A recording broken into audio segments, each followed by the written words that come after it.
Namaste. Healthy life by doctor Thombare या YouTube चॅनलवर आपल्या सर्वांचं स्वागत. आतापर्यंत आपण 100 वर्षे निरामय जगण्यासाठी काय करायला हवं ते आपण पाहत आलो आहोत. यामधील आपण आतापर्यंत या दोन गोष्टी पाहिल्या आहेत, ती म्हणजे हार्मोनल बॅलन्स आणि गट बॅलन्स. आपण आज पाहणार आहोत ग्लुकोज बॅलन्स. ग्लुकोज आपण जो आहार घेत असतो त्या आहारामधून आपण carbohydrate, fat, protein, vitamins, minerals घेत असतो. मुख्यत्वे करून कार्बोहायड्रेटचे रूपांतर ग्लुकोजमध्ये होते, प्रोटीनचे रूपांतर अमायनो ॲसिडमध्ये होते, फॅटचे रूपांतर फॅटी ॲसिडमध्ये होते. आपण जे कार्बोहायड्रेट घेतो त्या कार्बोहायड्रेटचे रूपांतर ग्लुकोजमध्ये झाल्यानंतर आपल्या शरीरातून इन्शुलिन सिक्रेट होतं आणि इन्शुलिन आपलं शुगर रेग्युलेट करण्याचं काम करतं. आपल्या अवयवांना आणि पेशींना लागणारी शुगर हे इन्शुलिन उचलतं आणि आपल्या पेशीमध्ये आणि ऑर्गनमध्ये टाकतं आणि आपली अशा पद्धतीने शुगर रेग्युलेट केली जाते. परंतु ज्यावेळेला जादा शुगर येते त्यावेळेला त्याचं रूपांतर आपल्याला फॅटमध्ये, ग्लायकोजनमध्ये केलं जातं आणि ते आपल्या लिव्हरमध्ये स्टोरेज केलं जातं. ही शुगर आपल्याला अत्यावश्यक ज्यावेळेला आपली शुगर लेवल कमी होते त्यावेळेला ती वापरण्यासाठी उपयोगात आणला जातो. आपल्या शरीरामध्ये ग्लुकागॉन असतं.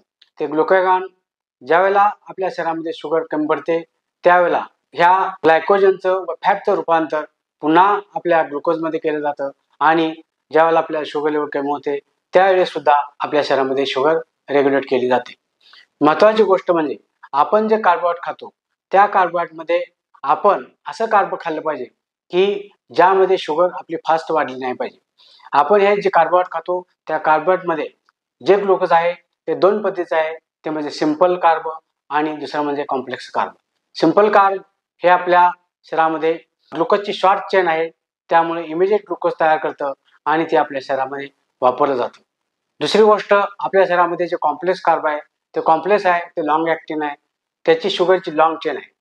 तर आपल्या आहारामध्ये मुख्यत्वे करून शॉर्ट चेनपेक्षा कॉम्प्लेक्स ग्लुकोज असणारं आपल्याला आहार गेला पाहिजे की ज्या कॉम्प्लेक्स ग्लुकोज बरोबर आपल्याला फायबर मिळतात. फायबर असल्यामुळे आपले जे कॉम्प्लेक्स ग्लुकोज आहे ते स्लो ॲक्टिंग होतं, आपल्याला जास्त वेळ आपल्याला शुगर पुरवली जाते आणि आपल्या शरीरामध्ये शुगर मेंटेन केली जाते. महत्त्वाची गोष्ट म्हणजे कॉम्प्लेक्स जी शुगर आहे ते शुगरचा GI कमी असतो, यामध्ये ग्लुटेन कमी असतं, यामध्ये व्हिटॅमिन्स, मिनरल्स आणि अँटीऑक्सिडंट्स असतात, ते आपल्या शरीरावर चांगल्या प्रकारचं कार्य करतात. आपल्याला शरीरामध्ये ग्लुकोज चांगल्या प्रमाणात राहण्यासाठी आपण जास्तीत जास्त भरड धान्य खाल्ली पाहिजे. जर भरड धान्य खाल्ली तर त्यामधली महत्त्वाची धान्य आहेत ती म्हणजे फॉक्सटेल मिलेट आपल्याला कॅल्शियम पुरवतं, लिटल मिलेट आपल्याला गटचं आरोग्य चांगलं ठेवतं आणि आपली जेलाटिनस सिस्टीम चांगली करते, प्रोसोम मिलेट हे आपलं बोनचं आरोग्य चांगलं ठेवतं, ब्रॉन्टॉप मिलेट हे आपलं कार्डियाक हेल्थ चांगलं ठेवतं आणि फिंगर मिलेट हे आपल्या शरीरामध्ये आयर्न भरपूर ठेवतं. आणि अशा पद्धतीने जर आपण भरडधान्य जर आपल्या खाण्यामध्ये घेतली तर निश्चितपणे ग्लुकोज आपल्या शरीरामध्ये चांगलं राहतं. दुसरी गोष्ट म्हणजे आपण प्रोटीन घेत असतो, प्रोटीनचं रूपांतर हे अमायनो ॲसिडमध्ये होतं, परंतु बऱ्याच वेळेला अमायनो ॲसिड पण रूपांतर आपल्याला ग्लुकोजमध्ये केलं जातं आणि ती पण आपल्याला आवश्यकता असेल त्यावेळेला पुरवलं जातं. आपण जे फॅट घेतो त्या फॅटमध्ये आपल्याला जास्त प्रमाणामध्ये शुगर मिळत नाही, फॅटमध्ये नगण्य आपल्याला शुगर मिळते. पण आपण जे फॅट खातो ते मुख्यत्वे करून आपण जे आहे ते हेल्दी फॅट खायला हवं, कारण जर आपण ट्रान्स फॅट आणि सॅच्युरेटेड जर फॅट खाल्लं तर त्याचा आपल्या शरीरावर वाईट परिणाम होतो. त्याबरोबरच आपण फॅट मिश्रित जे आहार आहे तो आपण टाळला पाहिजे. मुख्यत्वे करून आपण या आहार खात असताना आहारामध्ये आपल्याला sugary drinks, bread, butter, cake, पिस्ता, बर्गर अशा पद्धतीचे जे पदार्थ आहेत ते टाळले पाहिजेत. ॲडेड शुगर आपण टाळली पाहिजे. ॲडेड शुगर जर घेतली तर निश्चितपणे शुगर लेवल कमी जास्त होते आणि आपल्या शरीरामध्ये व्याधी निर्माण होतात.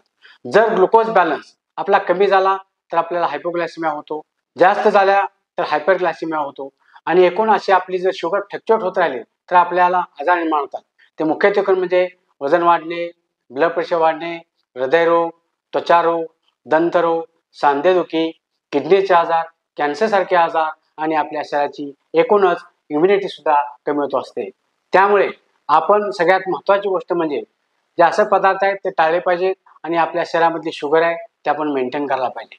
आपण चरबीयुक्त पदार्थ खातो त्यामध्ये सुद्धा आपण जे ट्रान्स फॅट आहे किंवा जे आपण आज रिफाइंड ऑइल खातो आणि ज्या रिफाईंड ऑइल मधून बनवलेले पदार्थ असतात ते पदार्थ, उदाहरणार्थ आपण समोसा, त्यानंतर वडा, असे पदार्थ जर आपण खाल्ले आपल्या खाण्यामध्ये ट्रान्सफॅट येतं आणि आपल्याला एकूणच शरीरावर परिणाम करत असतं. आपण चांगली शुगर खाण्यासाठी आपण फळे, ऑरेंज, बीन्स, नट्स, सगळ्या प्रकारच्या डाळी, ॲपल, बेरी अशा पद्धतीने जर आपण फळफळावळ खाल्ले तर निश्चितपणे आपल्याला त्यात गोड खाणं पण येतं आणि शुगर आपल्याला चांगली मिळते. जर आपण शुगर मेंटेन केली तर आपल्याला कोणतेही आजार होत नाहीत.